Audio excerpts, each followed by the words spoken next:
Hello, everybody. I'm Stephanie Haney here for 3 News. It is Tuesday, May 5th, and we have your updated top headlines from WKYC.com and our WKYC app. We have just gotten the new numbers in from the Ohio Department of Health, as we do each day at 2 p.m.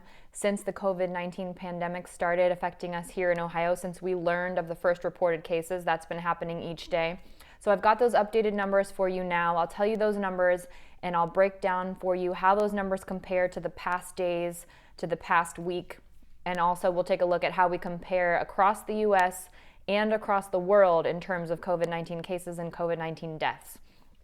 As of right now, the confirmed number of reported cases of COVID-19, again, this is based on the expanded CDC definition, so that includes positive cases where people have actually been tested and also probable cases of COVID-19. That number is now 20,969.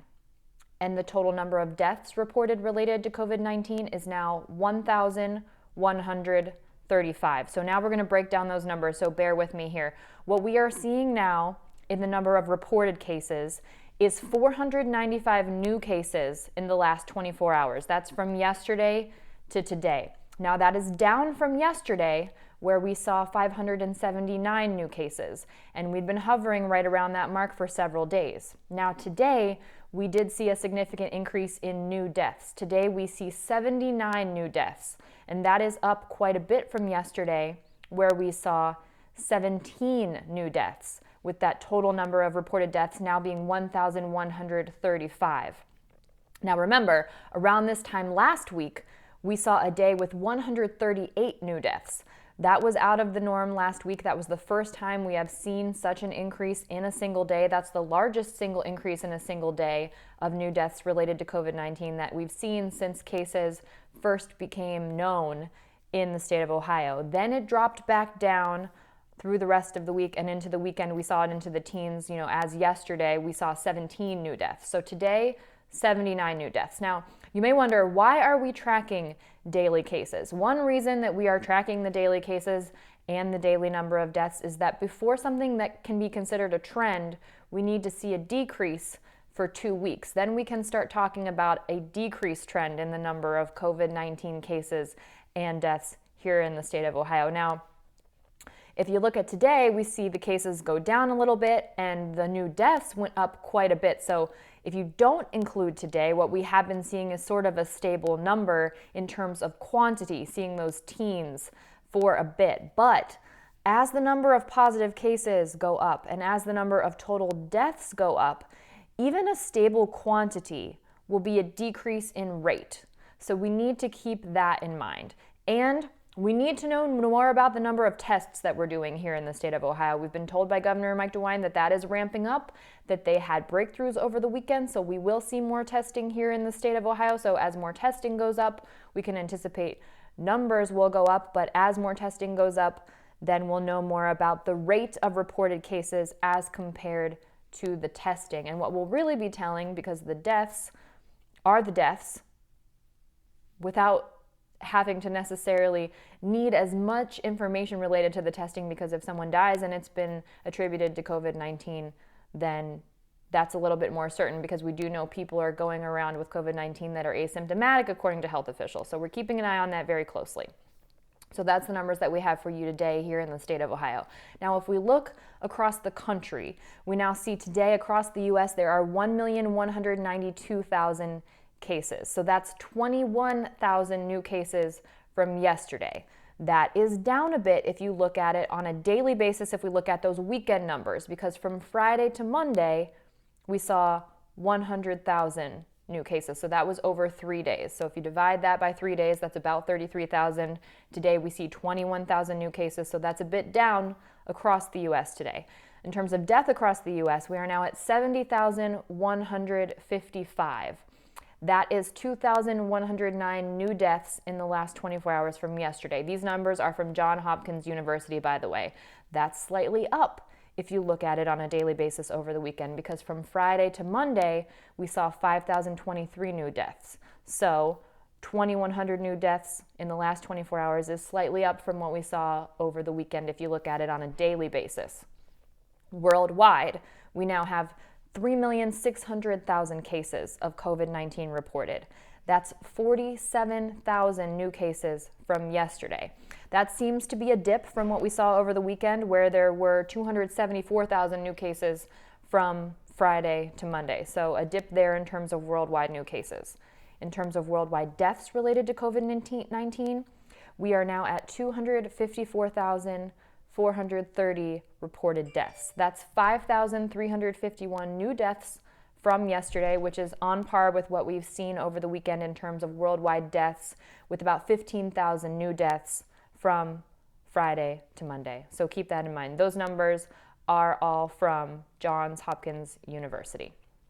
Some good news for graduates, 2020 graduates who have had really a tough time. A lot of people having a tough time coping with the fact that they're missing out on these major milestones. But former President Barack Obama and former First Lady Michelle Obama will be giving a commencement speech for all 2020 graduates. This is inclusive of high school and college graduates. They announced this today. There will be 3 virtual and televised celebrations. They'll be airing in different ways, the different 3 celebrations. So this is what Obama tweeted today. He said, "I've always loved joining commencements, the culmination of years of hard work and sacrifice.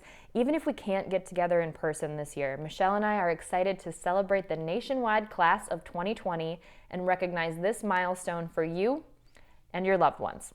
One of the celebrations is also being brought to you by none other than the kid from Akron, LeBron James. This will feature an hour-long primetime TV special that will be on Saturday, May 16th at 8 p.m. Eastern. So that will air right here on 3 News on TV, and then you can also see that on ABC, CBS, Fox, and streaming on multiple online platforms. Another event that they're doing will be specifically geared toward historically Black colleges and universities. That's also on May 16th. That will be live streamed at 2 p.m. That's a 2-hour virtual event for the HBCUs.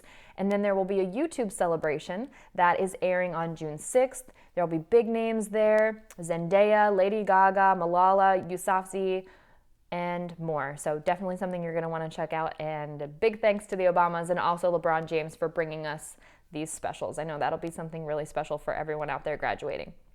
Now, as we've talked about Governor Mike DeWine's plan to reopen Ohio as it's coming in phases, the Great Lakes Mall has a plan for reopening. That's on May 12th, when retail stores are expected to be able to reopen. So according to that plan, every shopper will have to follow multiple guidelines while inside the mall, and this is to help slow the spread of COVID-19. The mall says that masks will not be required by the mall, but are strongly recommended at the Great Lakes Mall. Although the mall itself will be open, some stores within the mall might not be open, so it is recommended that you call ahead to see if the store that you want to go to is actually open before making the trip out to the mall. And here are some of the things that will be required of guests that go to Great Lakes Mall when that reopens on May 12th. People will be required to keep a safe physical distance and stay at least 6 feet from other people. There will be no gathering in groups permitted, and everyone will have to adhere to individual stores' COVID-19 policies. Now that's important because the mall itself is not requiring facial coverings. However, an individual store that you might like to shop at could very well require a covering. So that's something as well that you'll need to check out. And everyone in the store will be required to adhere to all federal, state, and local regulations, recommendations, and mandates regarding COVID-19. And as we said, it is recommended that you cover your mouth and nose with a facial covering that extends below the chin if you are to go to the mall. Here's something that we don't usually hear about in May. We're talking about Giving Tuesday today as it relates to need that many people have found themselves in because of the COVID-19 pandemic. Now, normally Giving Tuesday follows Black Friday and Cyber Monday after Thanksgiving, but this year we're doing it today. The Giving Tuesday organization has decided to move it up because the need is now. And if you want more information on that, you can go to givingtuesday.org. It is a national organization. So how that's going to be implemented here in Ohio, here in Northeast Ohio, some of our local organizations have said something about it. So a representative for the Greater Cleveland Food Bank said, with so many thousands and thousands of people in our area unemployed, we want to make sure that people have the food that they need to get through this crisis. So today only, with the Greater Cleveland Food Bank, donations will be matched. So typically for every $1 that you donate to the Greater Cleveland Food Bank, they can provide 4 nutritious meals. So in the next day, that will be 8 nutritious meals if you're able to donate to the Greater Cleveland Food Bank today. Or consider donating to a group like Recess Cleveland if you are able, which typically arranges pop-up games for kids and families to get outside and get active. But right now, what Recess Cleveland is doing is they're working to distribute play materials to kids, things like kites, playground balls, bubbles, those kinds of things. I just saw someone the other day downtown with one of those big strings and big bubbles, making those big bubbles and blowing it around. It looked like something right out of Central Park. Bubbles are always fun, and they don't make too much of a mess. You can get outside and do that. Just a reminder, no donation is too small. Every dollar counts. And if you're at a loss for who you might be able to donate in the area, you can go to givingtuesday.org. They have an entire directory of organizations, events, and ways to give back in our specific communities. So you'll be able to find something in Northeast Ohio there. As a reminder as well, this is Teacher Appreciation Week, so we are celebrating our teachers here at 3 News. I know you all are celebrating your teachers, especially right now when so many people are dealing with the unique complications of distance learning.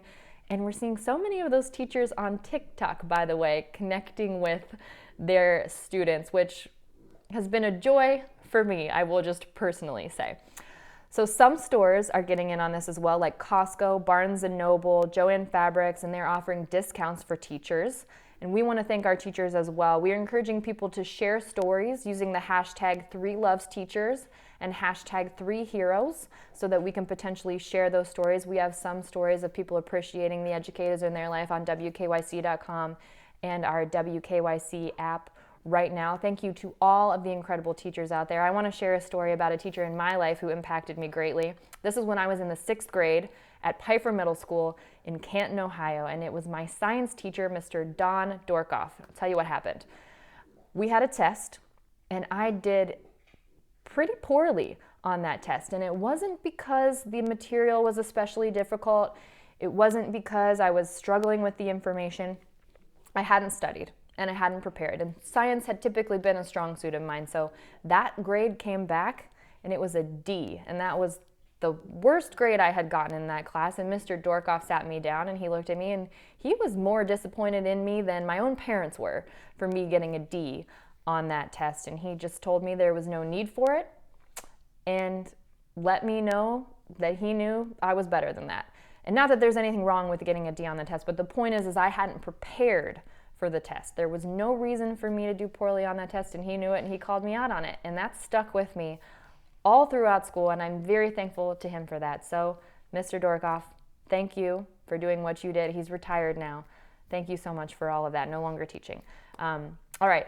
Thank you for joining us here for this afternoon update from 3 News. These have been your top headlines from WKYC.com. Next up, you can catch Governor Mike DeWine's press conference in progress. That's on WKYC.com, our WKYC app, Facebook, and YouTube. Also, coming up, we've got What's New at 5 p.m. I will see you there on 3 News. That's also on YouTube.